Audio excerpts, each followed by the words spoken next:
বন কাপাসি, এই নামটা শুনলেই একটা জিনিসের কথা মাথায় আসে, ডাকের সাজ। যেখানে প্রথম প্রচলন শুরু হয় এই ডাকের সাজের। আজ তুলে ধরব এই প্যান্ডেলের মাধ্যমে ডাকের সাজের ইতিকথা।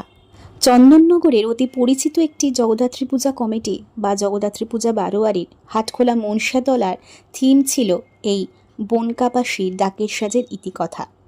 ডাকের সাজ আমরা জানি বহু যুগ ধরে চলে আসছে, আর সেই ঐতিহ্যকে বজায় রাখার জন্যই আর এই থিমটার সৌন্দর্য বাড়ানোর জন্যই এই ডাকের সাজের ইতিকথার প্রসঙ্গ বা ব্যাখ্যাটি তুলে ধরা হয়েছে এই প্যান্ডেলের মাধ্যমে। আমরা অনেক যুগ যুগ থেকে দেখে আসছি ঠাকুরের সাজসজ্জাতে এই ডাকের সাজের গুরুত্ব কিন্তু অপরিসীম। শুধুমাত্র ঠাকুরের সাজেই নয়, নতুন বিয়ের কনের মুকুট, বরের টোপর, সব কিছুতে কিন্তু ডাকের সাজের গুরুত্ব আছে।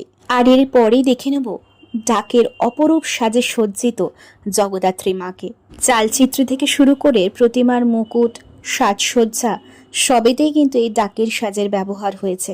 হাটখোলা মনসাতলার এবছরের তাই নিবেদন ছিল বন কাপাসির ডাকের সাজের ইতিকথা।